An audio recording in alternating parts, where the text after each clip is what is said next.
Mas mura talaga ang nagagastos sa ganitong bahay at mas maganda pa. Kaya ito guys, nakikita natin. Simple lang nakakita sa labas na half spandrel, half concrete. Pero pagpasok po natin sa loob, ito guys, ayan.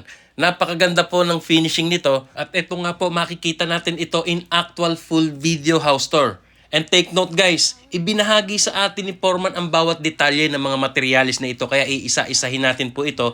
Ilista nyo at yan nga, yung halaga po na nagastos dito ay tamang-tama lamang. At ito nga, mas mura na, mas maganda pa. Kaya usong-uso ito ngayon at trending ang ganitong klaseng bahay.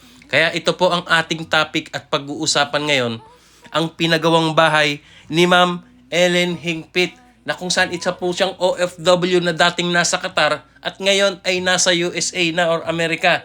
Talaga nga namang walang imposible sa taong nagpupursige. Kaya ito guys, ang dating pangarap lamang ni Ma'am Ellen noon na bahay para sa kanyang pamilya. Ito na nga at naisa totoong buhay at naisa katuparan na niya ngayon. So ito po, pag-usapan na natin yan. So guys, ang sukat po ng bahay na ito ay 6.5 by 8 meters. In total of 54 square meters. At ito po ay kinonvert natin by the feet. At lumalabas na 22.6 feet by 26.6 feet. Ito po ay meron 2 kwarto at isang CR. Kitchen and dining area. Maaliwalas na sala at terrace. Ayan guys, napakaganda po ng setup ng sala. At eto nga guys, talakayin natin ang mga materyales, ilista nyo, at pakinggan nyo mabuti at siya sa atin. So ayon po kay Foreman, ito po ay umubos ng 1,000 hollow blocks at ito po ay number 4 ang ginamit. At ito naman pong semento ay umabot ng 200 piraso. And then gumamit po sila dito ng bakal na 12mm at 10mm. Sa 12mm ay 70 piraso at habang ang 10mm naman ay 80 piraso. And then guys, sa mga buhangin naman ay nakapagpa-deliver ng 3 dump truck na Corsan. And then sa mga bakal naman, nakita natin guys, yung frame ng bakal ay gumamit sila dito ng tubular na sukat na 2x4, 1.5 ang kapal at ito'y 40 piraso. And then 2x3, 1.560 piraso. And then gumamit din sila dito ng 1x2. Ayan po yung nakikita natin mga design yan at 1.5 ang kapal, 25 piraso. And then guys, of course, yung ginamit po sa kanilang yero na trusses sa bubong, ito po ay C-Parlins 2x3 at ito po ay umubos ng 45 piraso. So ayan, nakikita natin yung setup ng bahay at maganda na nga po ang itsura. Lalo pagpasok natin sa loob ay talagang napakaganda po nito. Kaya ito guys, ito pang ibang detalye ng materyales. Kagaya po ng mga ginamit na double wall sa plywood, kisame. Ito po ay gumamit sila ng Santa Clara plywood. At gumamit sila ng 10mm ang kapal at 8 piraso. And then meron din pong 5mm, 75 piraso. Ayan po ang ginamit kabuuan sa mga double wall at kisame. And then guys, sa floor tiles, CR, at ito po, 60 by 60, 105 piraso. And then gumamit din po ng 40 by 40, iba't ibang design. Merong 50 piraso at merong 80 piraso, kaya 120 piraso itong kanilang 40 by 40. And then yung color roof long span rib type at kasama na po ang gutter sa pagpapagawa ng bubong. Ito po lahat ay gumastos ng 115,000. Ayan. And then yung swing window glass, ayan, nakita po natin na yun. Ayan. Ito po ayon kay Foreman, ito po ay worth of 50,000 ang kanilang nagastos dito. And then guys, sa mga panel door naman, 5 piraso, kabuuan lahat, sa buong pintuan ay 50,000 pesos.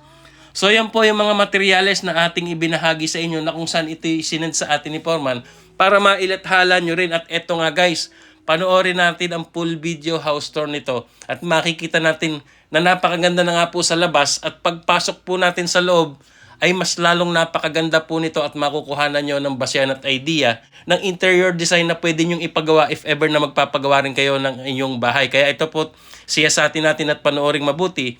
And after po nito ay malalaman natin kung magkano nga lang po ang inabot na gastos dito sa ganitong klaseng bahay. Kaya ito po siya sa atin at panoorin nating mabuti.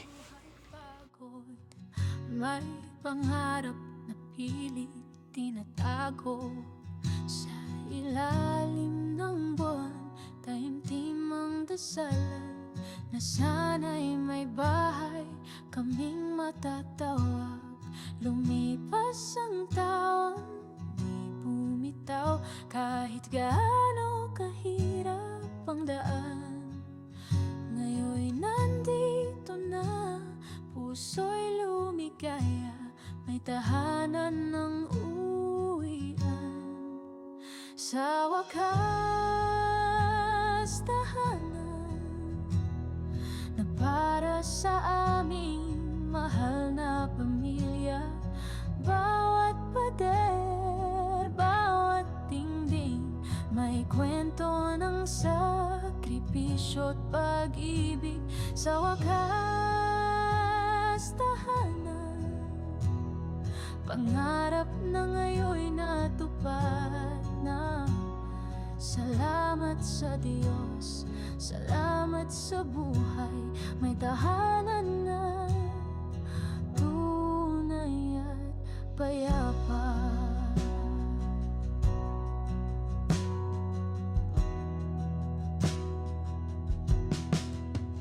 Munting sala, masayang tawanan, sa kusina'y amoy ng nilulutong pagmamahalan. Sa bintana, tanaw ang pangarap na dati malayo, ngayon'y nasa harap.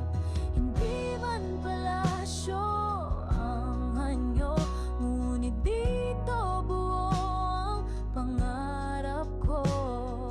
Laging may yakap, laging may ngiti, dito kami laging sabay-sabay. Sa wakas, tahanan na para sa aming mahal na pamilya. Bawat pader, bawat dingding, may kwento ng sakripisyo at pag-ibig. Sa wakas, tahanan, pangarap na ngayon'y natupad na. Salamat sa Diyos, salamat sa buhay, may tahanan na tunay at payapa. Ang lahat ng hirap napalitan ng galak, sa bawat sulok may alaala at pangarap. Hindi lang ito bahay, kundi buhay na binuo sa pag-ibig na tunay.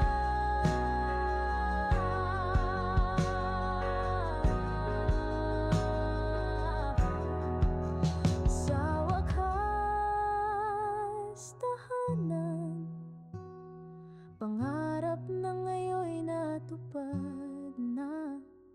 Salamat sa Diyos, salamat sa buhay, may tahanan na tunay at payapa. Lumipas ang taon, di bumitaw, kahit gaano kahirap ang daan. Ngayon'y nandito na, puso'y lumigaya, may tahanan ng uwian. Sa wakas,